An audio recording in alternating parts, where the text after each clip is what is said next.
Albatross Shattuck, how are you? I'm great. You're another pretty day today.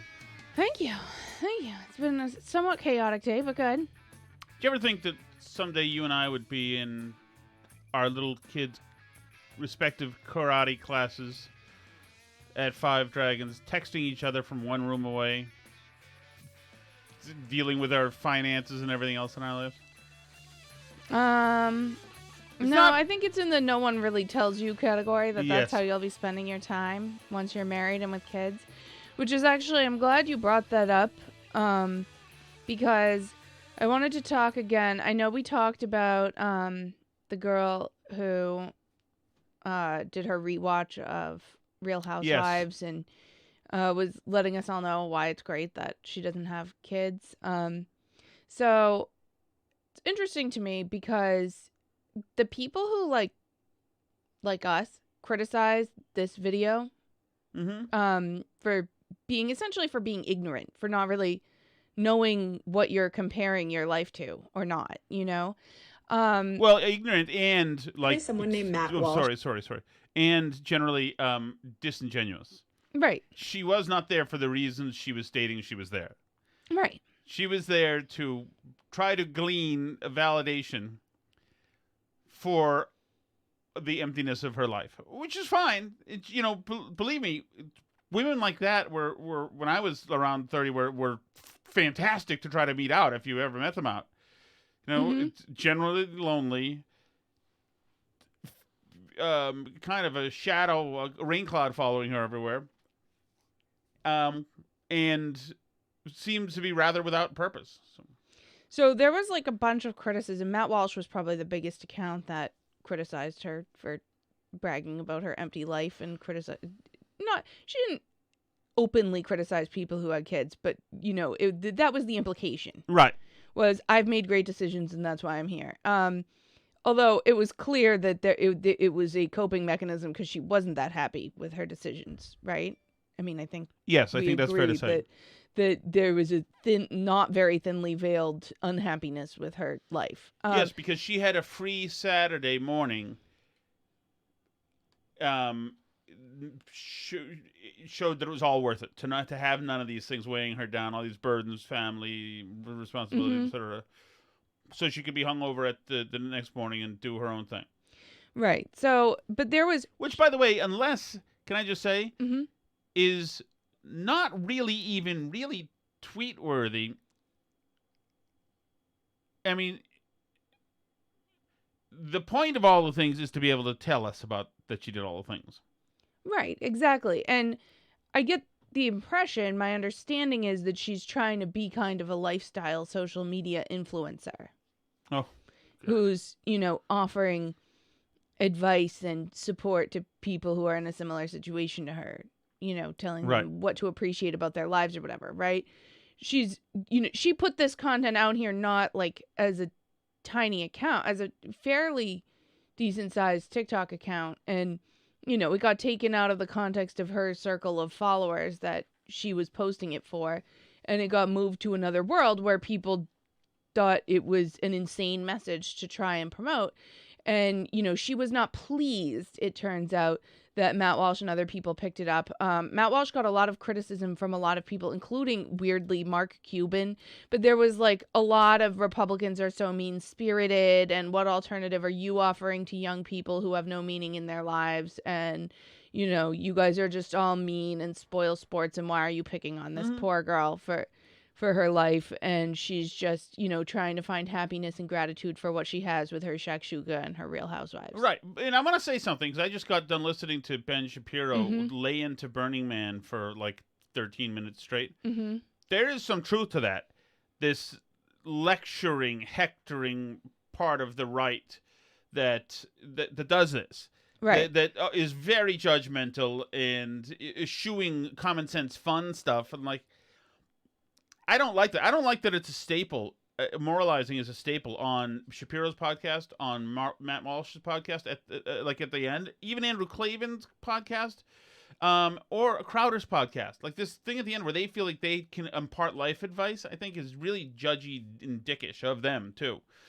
Right. So And so I like kind of took stock and I was like, well, I don't know. Were we mean when we talked about her? Yes. You think we were mean to her? Well, I don't know if we were mean to her. I mean, but she's also imparting life advice, and I happen to strongly disagree with it, and I think it's a path to unhappiness that she's promoting to people. Right. I don't know if we were mean. We did not accept her premises. Yeah, correct. We did not accept her presentation as valid. Right. So anyway, so she's now responded to all the criticism. She's put a new video out there to talk back to Matt Walsh and all the haters, so we can listen to her here. Hi, my name is Julia and I'm 29 and single. Yesterday, someone named Matt Walsh decided to repost a TikTok video that I posted to his 2.4 million followers on X, formerly known as Twitter. And the way that his followers bullied me in the comments, reached out to me on social media, threatened me, was honestly abhorrent. Some of his followers said that I was gonna die alone. I should actually die and never leave my house. I should be sexually assaulted. I'm pathetic. I'm a whore. And that I was dead behind my eyes. Honestly, that... Now, I don't know where pathetic and a whore is on this, and that she should die or kill herself.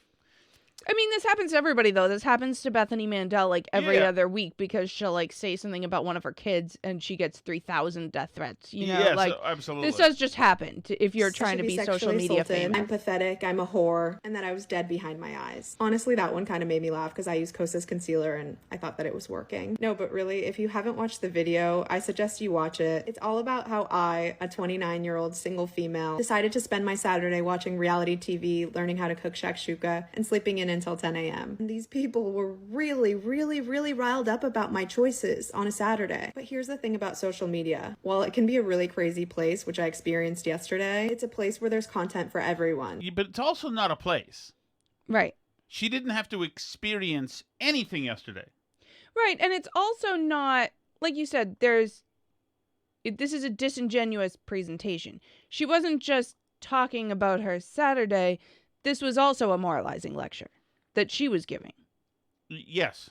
This was also not just here's what I did today. It was an endorsement of a lifestyle decision.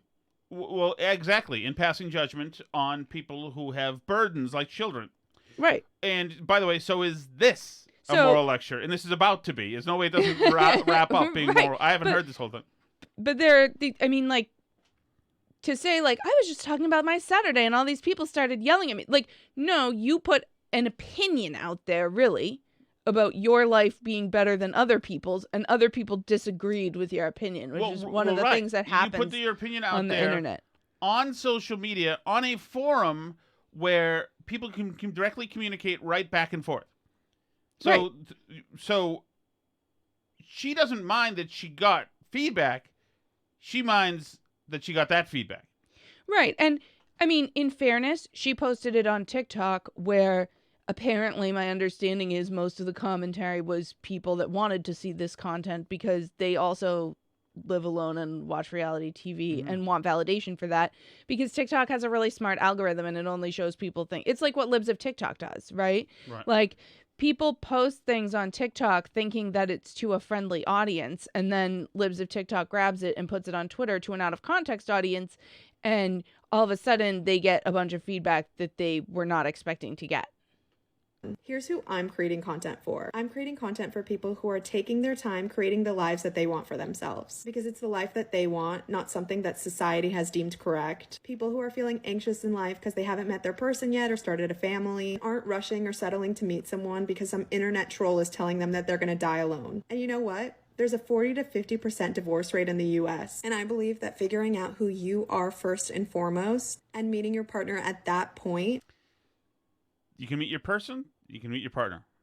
Those, to me, are huge red flags, and probably a very good insight into why Morgan in the chat said she's going to die alone and her cats will eat her. Yes, yes. And there will be no person or partner there. The fact that she used those terms, to use it like a clinical term, rather than just, use a noun or a pronoun which would adequately color in, Yeah, how about, I haven't met the love of my life. Right. Or but this goes along to, and I'm going to do something now else. You're somebody who used to do professional makeup for people. mm-hmm.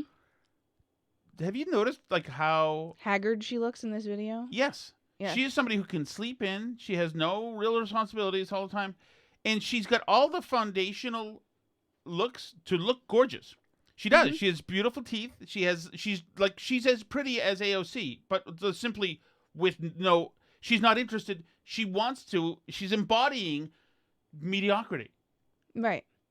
And which is in even her stupid sweatshirt. And she's creating the life she wants to create for herself. What she's doing is, from her hair to her lack of makeup or whatever it is, to her sweatshirt, she is making sure that it's okay to underachieve. Mm-hmm. So you haven't found your person. Right.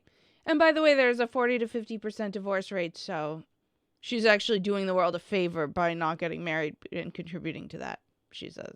Is going to decrease that divorce rate. And if you're lucky enough to have the family and friends and support that I do, none of us are going to die alone. And I believe that we're all going to meet our people, and we're going to do it living life by our own terms. Life's too short to be living life figuring out what Matt Walsh wants us to do, or what some internet troll behind their keyboard is saying. If anyone is wondering, the Shakshouka I made was delicious, and I'd love to share the recipe if anyone's interested.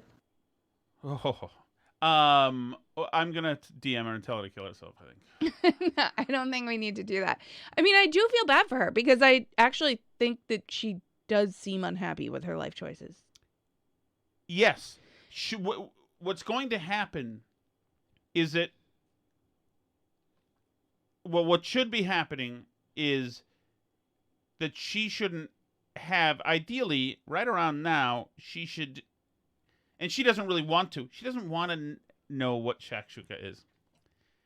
If you're in the phase of your life where you're figuring out how to make really good Shakshouka, whatever the holy hell that is, then it actually looks kind of good when I look at it. Then you haven't, there's nothing going on. Because then this is what we were talking about marriage and kids especially, is that thing that she's doing a number of activities per day slotted into units of time, mm-hmm. the tsunami wipes those out when the kids come. Well, right. And think about, like, this is really what the movie that I know you're a fan of, About a Boy, is kind of about. And I don't remember, because I read the book, how much of this they say explicitly in the movie, or how much they just kind of depict. But in the book, a really big thing about what he's doing, because the Hugh Grant character is wealthy from these song royalties and he doesn't have to work, is he's like, I just fill up my day with these units of time. Get a haircut, this unit of time. Exactly. Go shopping for a new pair of shoes, this unit of time. Do this unit of time. Here you go. You get these units of time. I'm just filling them up with stuff. You're the activities director of your own life, right? And I think a lot of millennials who haven't made families yet view life that way. Like, here's how I'm going to fill up chunks of my time. And, like, yes, you don't need to come up with activities to fill your time once you have kids, because you have an outside purpose forcing you to fill them up in ways that maybe don't put your immediate needs and wants first. Well, right. And I do feel also that makes us seem judgy as having kids, because we are a PSA to not having kids. Oh yeah. And chaos. No, we're not good at it. We're very bad at it. Correct.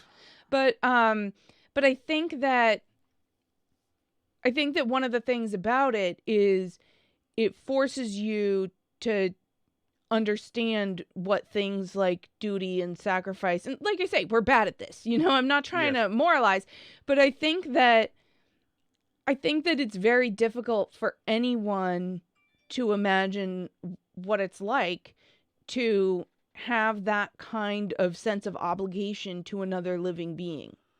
And I mean, like, I think, like, even having pets gets at some of that, because, like, you can't just sleep in, for example, if you have a dog who has to go out in the morning.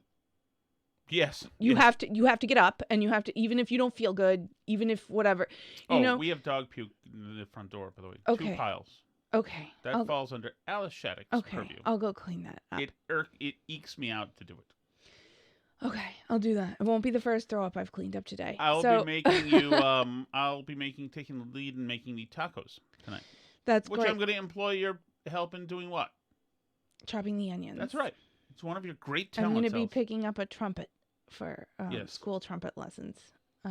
Also right after the show. So the fun never stops. So speaking of throwing up, cleaning up jog throw up and human throw up and all the other things that you have to do.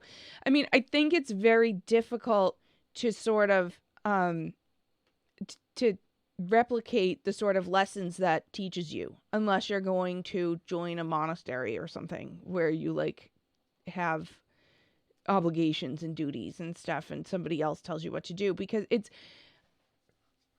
is, you know, sort of a forced responsibility thing that happens to you when you have kids.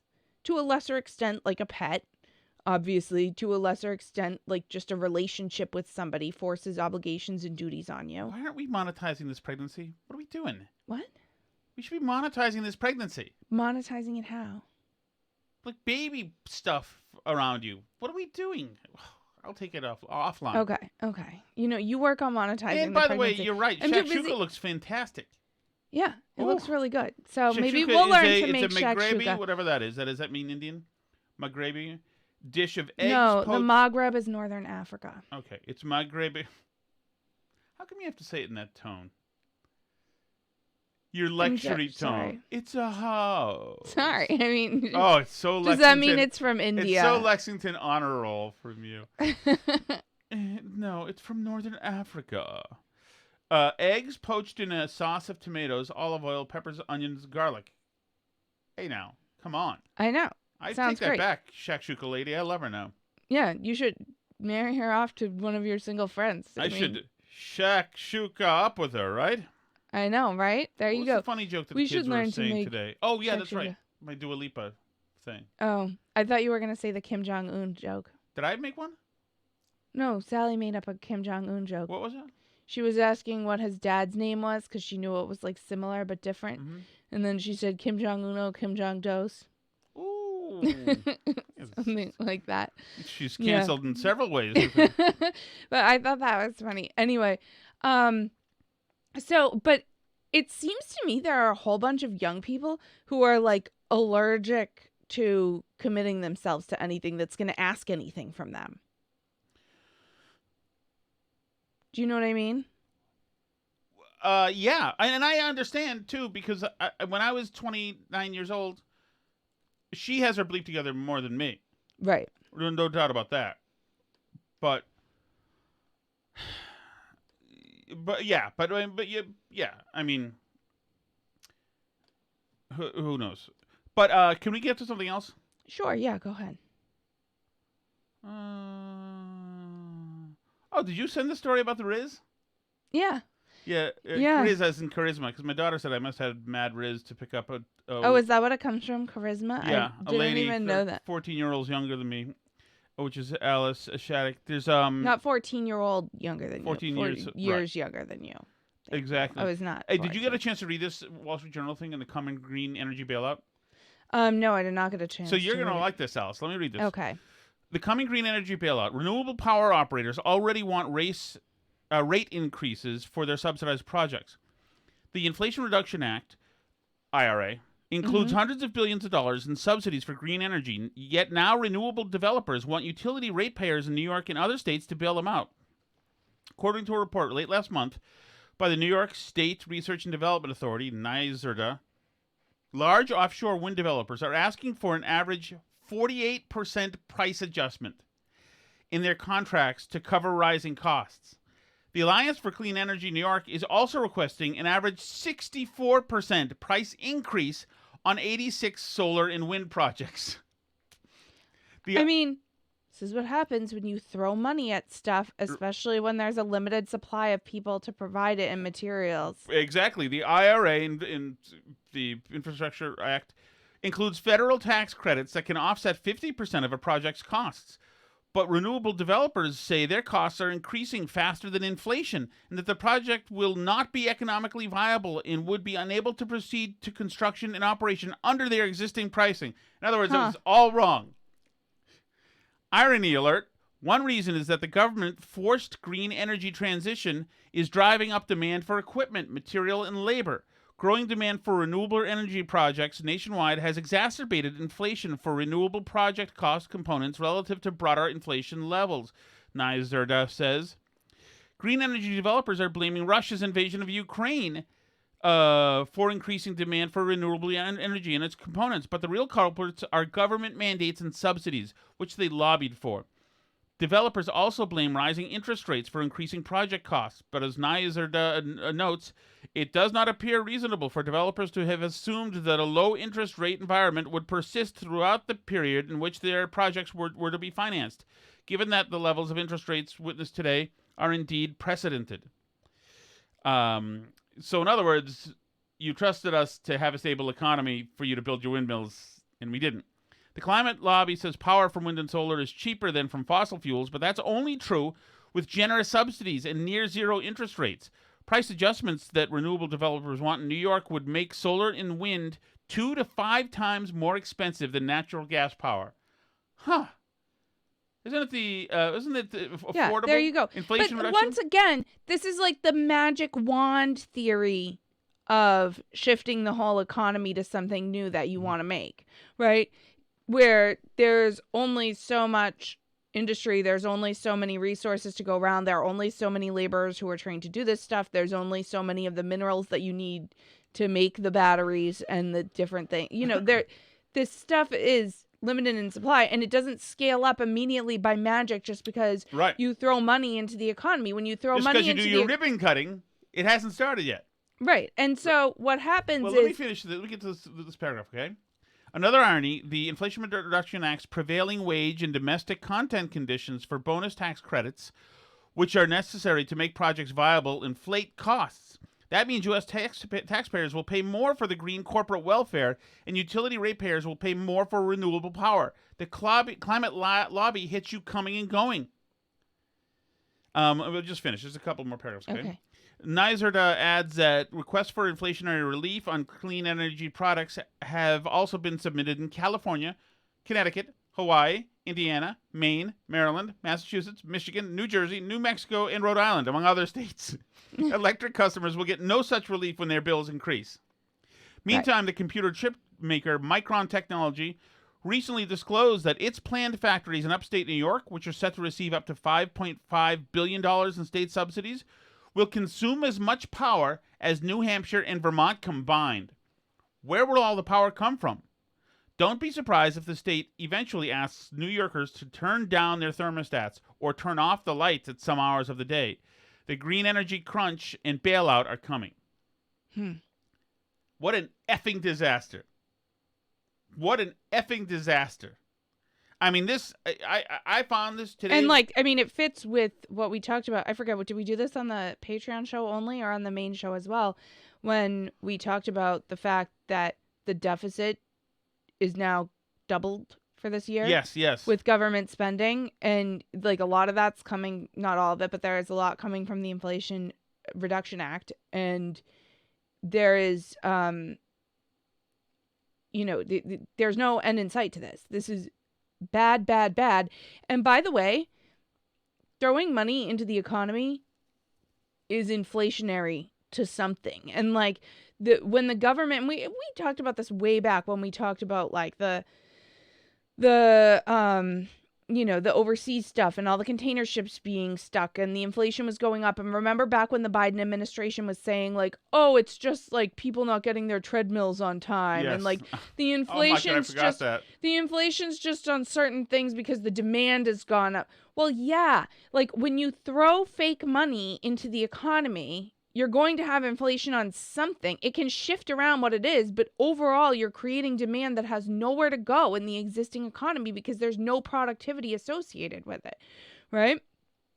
Speaking of throwing money around into the economy in a way that I think you will like, actually, this is something Ron DeSantis has done that the left, Judd Legum, has written a big expose on at some left-wing popular.info. Did we ever play that guy bitching and moaning? We did, didn't we? Which guy bitching and moaning? Who is being interviewed about getting the Hunter Biden stuff wrong about Oh, ignoring no, I don't think we ever played that. The Washington Post guy? Yeah. No, we didn't. You should go back in the chat and find this while I read to you about this. But Okay. you're going to like this story. In March, writes Judd Legum, Ron DeSantis signed a massive expansion of the state's school voucher program, including $8,000 vouchers for thousands of homeschoolers.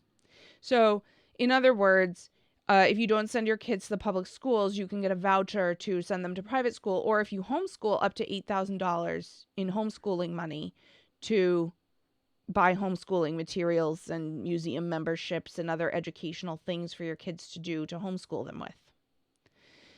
Now, parents are exploiting the program using taxpayer dollars for Disney World passes, PS5s, and 55-inch TVs.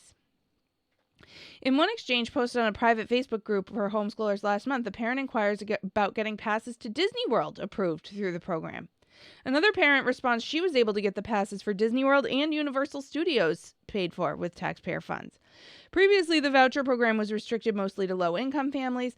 The cash could only be used for private school tuition or transportation to a public school. Now, homeschoolers are getting $8,000 for any approved educational expense. And Florida has delegated the decision-making of what's an educational expense to nonprofit organizations, and the nonprofit organizations get revenue based on how much stuff they're approving. Mm-hmm. So their incentive is obviously just to approve everything. Yep. One person in this Facebook group says that their PS3 is dying, so she got $500 reimbursed for a PS5 bundle. It's a PlayStation 5 yeah, I got it. game. One parent sorts through the logistics of using taxpayer funds to buy an $800 Lego set for my kid for Christmas. How the hell are they doing this again? I missed the first part. Okay. So, school voucher programs. So, yes. If you don't send your kids to the public school... You can get the money to follow you in Florida now. Right. Right. So, and that includes homeschoolers who can get up to $8,000 for any educational materials or experiences they're buying their kids. So, the idea being that you're buying curriculum, you're buying a museum School membership. Stuff. Yeah. But it turns out they're having nonprofits administer this who are incentivized to just approve away, and people are getting their Disney World yearly passes approved. They're getting their PS5s approved. They're buying $800 Lego sets, etc. I want to posit to you something.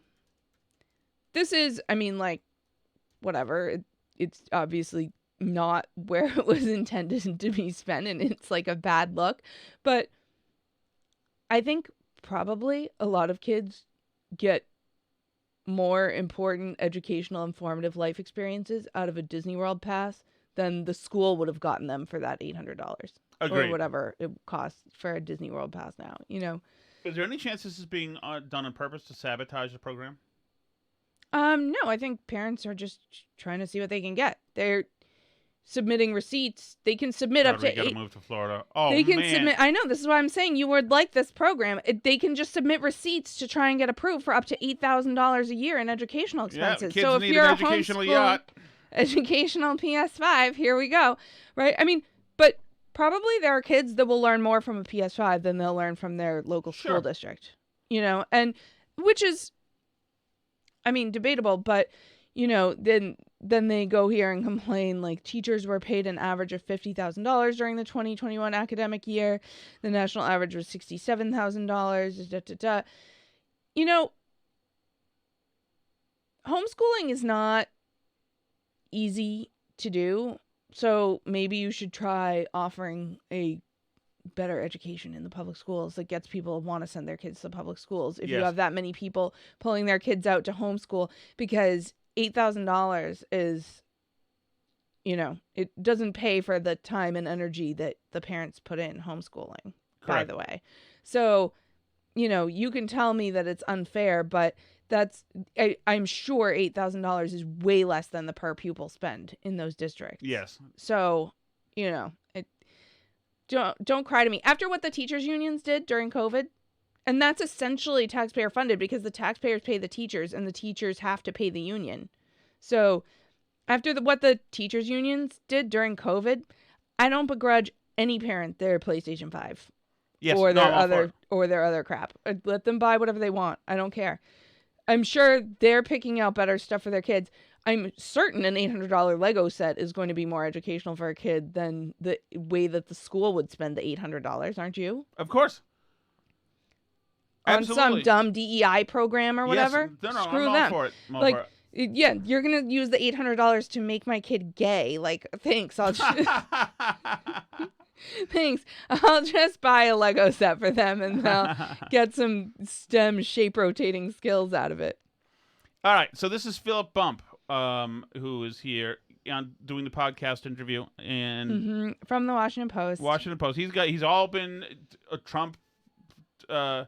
He's been defending Biden and doing reporting on how Trump's taking money from this and Trump kids and that from the beginning. He's the worst of the worst. This is him during a podcast. What do you take from the text message to his adult daughter? Hunter's text message: I have to give 50% of my income to Pop. I have no idea what that means. I have no idea what that means. Well, it's I know it's circumstantial evidence, and you prefer that. No, to what evidence. could it mean? I have no idea. But doesn't it? I know it's circumstantial evidence. You prefer that to direct evidence. It sounds like it's a lead. Is what it is. You know. It sounds like it means Hunter gives 50% of his income to his dad. That's what it sounds like it means. I don't know. Right. What else could it mean? What other possible interpretation of that text message is there? I don't. I have no idea what that means. Well, I know it's circumstantial evidence, and you prefer that. No, to what direct what evidence. could it mean? I have no idea. But doesn't it? I don't know. Well, I appreciate your. Has anybody asked her? I don't know. I don't know. Don't you think somebody should ask her? Okay. Like I'm not. I just said I don't know, and I don't know what to make of it, so I have nothing else to say about it. Yeah, what but do you want me to say? Yeah, but you say there's no evidence. But then there's a text message where he says, "I give Pop 50% of my money." That's evidence. Okay. Well, okay, fine. So it's evident. In other words, he's not interested. I will not be reporting on this It's not story, my passion. says Philip Not Bump. passion. I appreciate you having me on. It doesn't. That something like that. Who do you think is being more? I listen to that and I'm saying, Am I? you can free to go. I feel you want me to leave, like just walk out in the middle of this, because that way you can you can go. Right. Is this a standard? Really, this is the way the Washington Post handles people who disagree with them. When I agree to be on for 45 minutes, go, and then go. I get on for an hour and 15. Yeah, Go, that after a while I go. go. Thanks for having Do me. you Come on. Oh, what a thing. Right? Yeah. I mean, it's kind of fish in a barrel because obviously they're not doing any investigation. They're simply a propaganda arm. There's no doubt about that. I know people say it all the time, but they're not doing any real investigations into this egregious stuff they could do. The stuff at the border. They could make a living. A leftist organization like the Post could make a living on what's happening at the border. You've got fentanyl, human trafficking, It's a murder. billion times worse than anything that happened at the border under Trump. Yes, and you could make a living there, but no, there's just no interest. Like him, no. I don't know what it means. It's hard to. I can't. And it's not like I'm a reporter or something who would go find out what it means or look into it. No, it's not possible. That's the problem, is that they claim to be reporters. Yeah. Which, I mean, but that's what makes the Smirconish thing so amazing that we played the other day with Fauci, where like they're starting to press Fauci on some of this stuff. And I mean, by the way, Dr. Jill has COVID. Who else has? Someone from The View. Is it Whoopi Goldberg who has COVID? Somebody was out of The View with COVID today too. So COVID's going. Oh, Whoopi, yeah. Yeah. So COVID's going around. They're trying to make that thing. But I'm amazed that Smirconish pushed back on Fauci about the mask stuff, and because Biden said he's wearing a mask now, Yes, he is. permanently. So, and I'm seeing more and more of them around. I don't know. I mean, it's just sad to me at this point. But yeah, like I do think there is a little bit of panic, particularly about Biden starting to set in now. There was just a new poll out, this Wall Street Journal poll, and it's gotten some criticism because it was conducted with the pollster that Trump also uses for his internal polling. Mm-hmm. This particular poll was not a Trump-funded poll. This was a Wall Street Journal-funded poll. But it was conducted also in conjunction with a polling firm that is used by Democrat campaigns for polling and has taken a bunch of money from Democrats. From what I've as well. found, and I've had these concerns before working around polls and in putting pollsters out in the field when I worked with in newspapers. I was never the lead on it, but I've come up with poll questions, etc. Is that pollsters' credibility, accuracy is everything to them, and they don't want to be seen as sucking at polls. Right. So there was just this new poll out, and also a lot of these outfits, of course, don't have their own pollsters. So when we were with the Herald, we didn't have the Herald pollster in the building. We had to go go hire somebody. Right. You would have to hire a polling firm, usually from like a university or something. Exactly. Yeah. So this Wall Street Journal poll had Trump 46, Biden 46, and then if you throw Cornel West and Mapstead, who I guess is the libertarian, who I have not even heard of, in there, you have Trump 40, Biden 39, West 2, Mapstead 1. Why does it have to be close? Can't it just be lopsided either way? Yeah. And then it has, for the GOP nomination, it has Trump at 59%, DeSantis at 13%, Haley at 8%. So, and then everybody else. Right.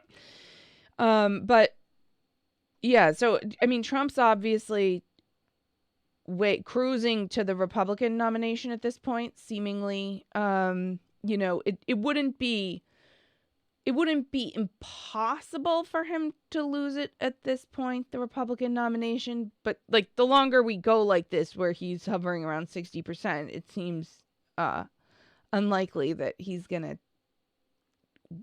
mess it up somehow. I mean, it's possible, but it's well. So how much is Democrats being too cute for their own good, and much like they put up, they funded bad Republican candidates to get the nomination a couple of years ago.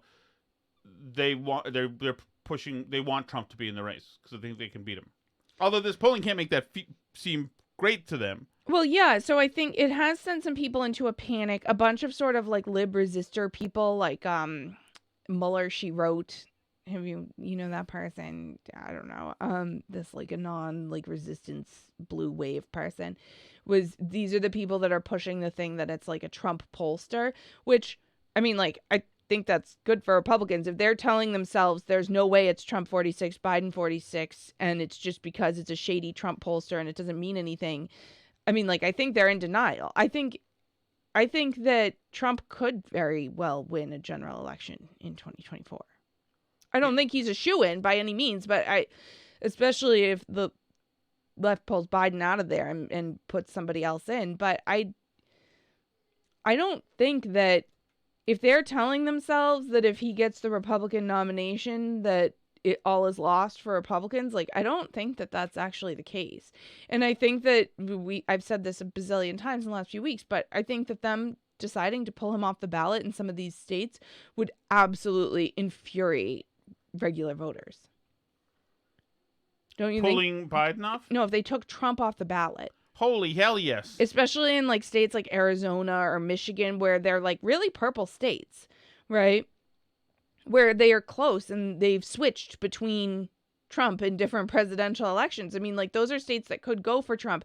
If you take his name off the ballot, if you say he's not eligible, when clearly that's like a really unprecedented standard for presidential elections, then I think I think people would be extremely upset, like regular people. Anyway, we should probably jump to the chat and I add to that the fact that Biden is losing support among Black and Hispanic voters. Yeah. Okay. Chat time. We got to go pick up the trumpet. So we yes, I have to pick up the trumpet. Indeed. Where is it? There you are. There you are. Do. What a complete snake Cullinane was to throw you under the bus on today's KMS, Tom. I didn't hear it. Did he? He called you insufferable. I mean, isn't that the pot calling the kettle black right there? I mean, Tom's can be a little. I like Cullinane. I like him a lot. I think that he's, I mean, obviously, he's jealous of my skyrocketing career, I think. Mm-hmm. But yes, that's right. And yes, me and Alice have been depersoned. We have been stripped of our citizenship. That's okay. And I still listen to the show, though. I still love the show. There's another one tomorrow. I'm thrilled. And I love It's a very exciting time to Cullinane's be, actually, now that he's unemployed to be and watching homeless, I can tell you that he's a great guy. He's a great guy. That's great. He's always been... Maybe if Burn Barrel Podcast Enterprises starts hiring, we could offer him a position.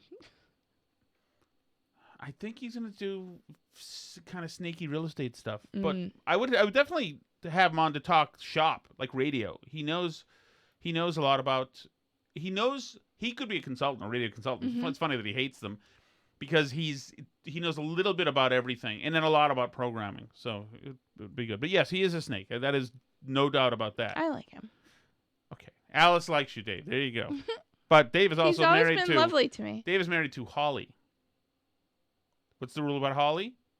What? Dave is married to Holly Cullinane. Oh, is that his wife's name? Yes, it is. Okay. Who is... Not my old roommate. No, but they're all attractive. So there you go. I know that you know that very personally because you're still salty at her. Okay.